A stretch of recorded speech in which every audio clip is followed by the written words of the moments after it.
Assalamualaikum warahmatullahi wabarakatuh. Kami dari kelompok 7 akan mempresentasikan makalah kami yang berjudul Teori Produksi dan Kegiatan Perusahaan. Materi pertama akan disampaikan oleh Saudari Pia Afiatin. Materi yang kedua akan disampaikan oleh Saudara Azmi Nizamu Arif, dan yang ketiga akan disampaikan oleh saya sendiri. Baik, untuk mempersingkat waktu, marilah kita tonton videonya berikut ini. Saya Pia Afiatin, saya akan menjelaskan beberapa materi dari pembahasan yaitu teori produksi dan kegiatan perusahaan. Yang pertama, bentuk-bentuk organisasi perusahaan. Bentuk-bentuk organisasi perusahaan dapat dibedakan menjadi 3 bentuk organisasi yang pokok. Yang pertama yaitu perusahaan perseorangan. Perusahaan perseorangan adalah organisasi perusahaan yang terbanyak jumlahnya dalam setiap perekonomian. Tetapi sumbangannya kepada keseluruhan produksi nasional tidaklah terlalu besar atau jauh lebih kecil dari perusahaan perseroan terbatas. Yang kedua, ada perusahaan perfungsian atau firma. Organisasi perusahaan seperti ini adalah organisasi perusahaan yang dimiliki oleh beberapa orang, dan mereka bersepakat untuk secara bersama menjalankan suatu usaha dengan membagi keuntungan yang diperoleh berdasarkan perjanjian yang telah disepakati bersama. Yang ketiga, ada perusahaan perseroan terbatas. Organisasi perusahaan yang berbentuk perseroan terbatas adalah bentuk perusahaan yang paling penting. Perusahaan yang berbentuk perseroan terbatas dapat mengumpulkan modal secara mengeluarkan saham. Kemudian ada bentuk lain organisasi perusahaan. Yang pertama ada perusahaan milik negara. Perusahaan ini lebih dikenal sebagai BUMN. Perusahaan negara dikelola seperti perusahaan perseroan terbatas.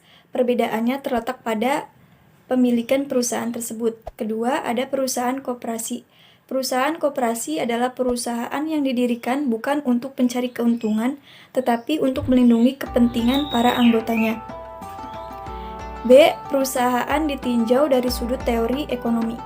Di dalam teori ekonomi, di dalamnya menganalisis kegiatan perusahaan yang memproduksi barang dan jasa untuk memenuhi permintaan yang ada di pasar, dan berbagai perbedaan tersebut tidak diperhatikan. Analisis yang dibuat tidak membedakan apakah perusahaan itu perusahaan pemerintah atau swasta, dan apakah perusahaan swasta itu berbentuk perusahaan perseorangan atau perkongsian atau perseroan terbatas. Adapun tujuan perusahaan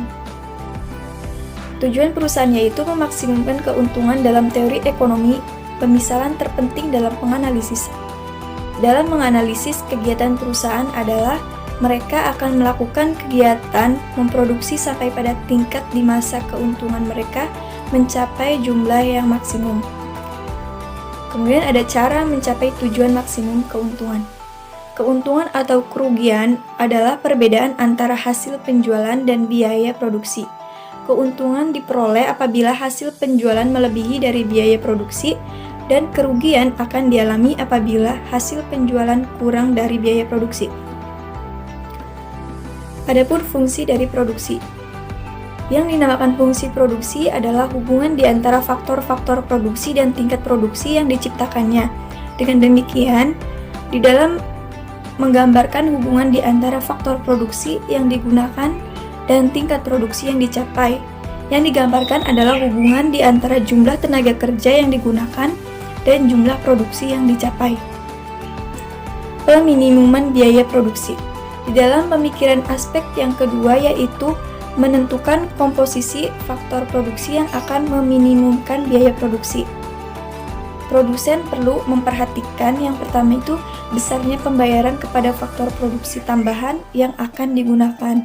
Kedua, besarnya tambahan hasil penjualan yang diwujudkan oleh faktor produksi yang ditambah tersebut. Yang C, jangka pendek dan jangka panjang. Teori ekonomi jangka waktu analisis kepada 2 jangka, yaitu jangka waktu pendek dan jangka waktu panjang. Analisis ke atas kegiatan memproduksi perusahaan dikatakan di dalam jangka pendek apabila sebagian dari faktor produksi dianggap tetap jumlahnya. Dalam jangka panjang, semua faktor produksi dapat mengalami penambahan. D. Firma dan industri. Dalam teori ekonomi, firma atau perusahaan adalah suatu badan usaha yang menggunakan faktor-faktor produksi untuk menghasilkan barang-barang yang dibutuhkan. Pengertian industri dalam teori ekonomi sangat berbeda artinya dengan pengertian industri yang pada umumnya dimengerti orang. Dalam teori ekonomi, istilah industri diartikan sebagai kumpulan firma-firma yang menghasilkan barang yang sama atau saat bersamaan yang terdapat pada suatu pasar. Mungkin itu saja yang dapat saya sampaikan. Materi selanjutnya. Assalamualaikum warahmatullahi wabarakatuh. Saya akan mempresentasikan tentang fungsi produksi. Yang dinamakan fungsi produksi adalah hubungan di antara faktor-faktor produksi dan tingkat produksi yang diciptakan. Dengan demikian, di dalam menggambarkan hubungan di antara faktor produksi yang digunakan dan tingkat produksi yang dicapai. Peminimuman biaya produksi. Di dalam memikirkan aspek yang kedua, yaitu menentukan komposisi faktor produksi yang akan meminimumkan biaya produksi. Produsen perlu memperhatikan satu, besarnya pembayaran kepada faktor produksi tambahan yang akan digunakan dan besarnya pertambahan hasil penjualan yang diwujudkan oleh faktor produksi yang ditambah tersebut. Jangka pendek dan jangka panjang. Teori ekonomi jangka waktu analisis kepada dua jangka waktu, yaitu jangka waktu pendek dan jangka waktu panjang. Analisis ke atas kegiatan memproduksi perusahaan dikatakan dalam jangka pendek apabila sebagian dari faktor produksi dianggap tetap jumlahnya. Dalam jangka panjang, semua faktor produksi dapat mengalami penambahan. D. Firma dan industri. Dalam teori ekonomi, firma atau perusahaan adalah suatu badan usaha yang menggunakan faktor-faktor produksi untuk menghasilkan barang-barang yang dibutuhkan masyarakat. Pengertian industri ini dalam teori ekonomi sangat berbeda. Artinya, dengan pengertian industri yang pada umumnya dimengerti orang. Dalam teori ekonomi istilah industri diartikan sebagai kumpulan firma-firma atau perusahaan yang menghasilkan barang yang sama atau saat bersamaan yang terdapat pada suatu pasar. Fungsi produksi. Faktor-faktor produksi dikenal pula dengan istilah input dan jumlah produksi selalu juga disebut sebagai output. Fungsi produksi selalu dinyatakan dalam bentuk rumus, yaitu Q sama dengan F buka kurung K dikali L dikali R dikali T. Materi yang selanjutnya adalah kurva produksi total, produksi rata-rata, dan produksi marginal. Namun sebelum menjelaskan tentang kurva, yaitu ada sebuah teori yang bernama teori produksi dengan dua faktor berubah. Dalam analisis, dimisalkan terdapat dua jenis faktor produksi yang dapat diubah jumlahnya. Misalkan, ada yang dapat diubah adalah tenaga kerja dan modal. Misalkan pula bahwa kedua faktor produksi yang dapat diubah ini dapat ditukar-tukarkan penggunaannya, yaitu tenaga kerja dapat menggantikan modal atau sebaliknya. Apabila dimisalkan pula harga tenaga kerja dan pembayaran per unit. Kepada faktor modal diketahui analisis tentang bagaimana perusahaan akan meminimumkan biaya dalam usahanya untuk mencapai suatu tingkat produksi tertentu dapat ditunjukkan. Selanjutnya yaitu yang pertama ada kurva produksi sama. Kita lihat gambarnya di sini ada gambar kurva. Misalkan seorang pengusaha ingin memproduksi suatu barang sebanyak 1000 unit. Untuk memproduksi barang tersebut, ia menggunakan tenaga kerja dan modal yang penggunaannya dapat dipertukarkan. Di sini digabungkan 4 tenaga kerja dan modal yang akan menghasilkan produksi sebanyak 1000 unit. Yaitu pada tabel dapat dilihat gabungan tenaga kerja dan modal untuk menghasilkan 1000 unit produksi. Gambar ini menunjukkan bahwa 1 unit tenaga kerja dan 6 unit modal dapat menghasilkan produksi yang diinginkan tersebut. Gabungan menunjukkan bahwa yang diperlukan adalah 2 unit tenaga kerja dan 3 unit modal.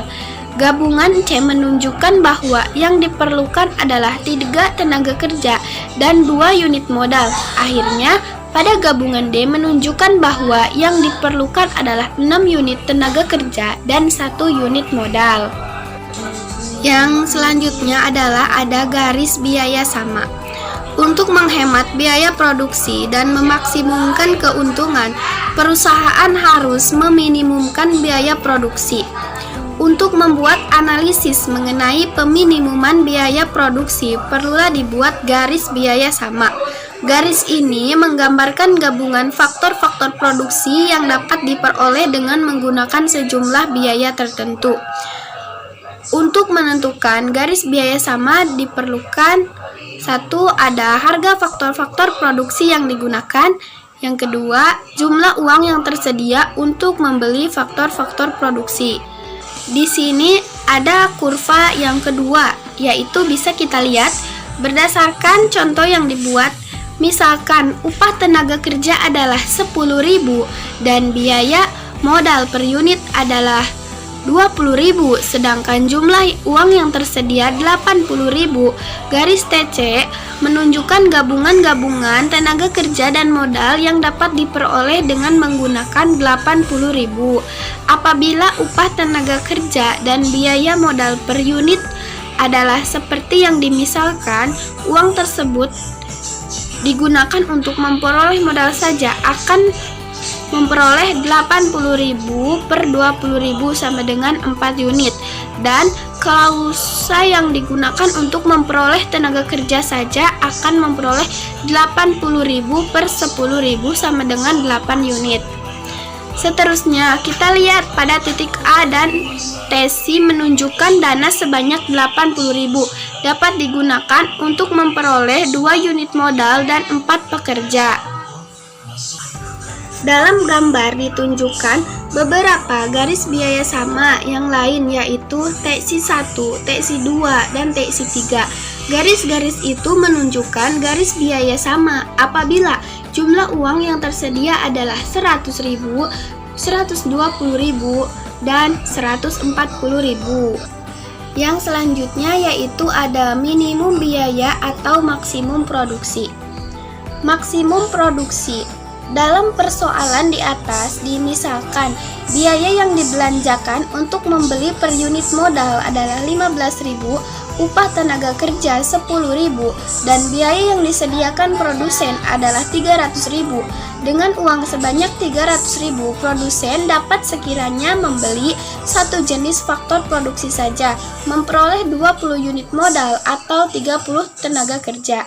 Garis biaya TC3 menggambarkan gabungan tenaga kerja dan modal yang dapat diperoleh dengan menggunakan uang yang tersedia. Persoalannya sekarang, manakah gabungan yang akan menghasilkan produksi yang paling maksimum? yaitu terdapat 5 titik yang terletak pada berbagai kurva produksi sama yang merupakan titik perpotongan atau titik persinggungan dengan garis T2, yaitu ada A, B, C, D, dan E. Dari kelima titik ini, titik E terletak di kurva produksi sama yang paling tinggi, yaitu kurva produksi sama pada tingkat produksi sebanyak 2.500 unit. Ini berarti gabungan yang diwujudkan oleh titik E akan menghasilkan jumlah produksi yang dapat dibiayai oleh uang sebanyak 300.000 gabungan. Tersebut terdiri dari 12 unit modal dan 12 tenaga kerja. Selanjutnya ada minimum biaya. Untuk membuat analisis mengenai persoalan ini, perlu dibuat pemisahan mengenai tingkat produksi yang ingin dicapai. Misalkan, produsen ingin memproduksi sebanyak 1.500 unit. Keinginan ini digambarkan oleh kurva produksi sama. Dapat dilihat bahwa kurva itu dipotong atau disinggungkan oleh garis-garis sama di 5 titik, yaitu A, B, C, Q, R, dan P. Titik-titik ini menggambarkan gabungan-gabungan tenaga kerja dan modal yang dapat digunakan untuk menghasilkan produksi sebanyak yang diinginkan. Dari gabungan-gabungan tersebut, yang manakah yang dapat memakan biaya yang paling murah?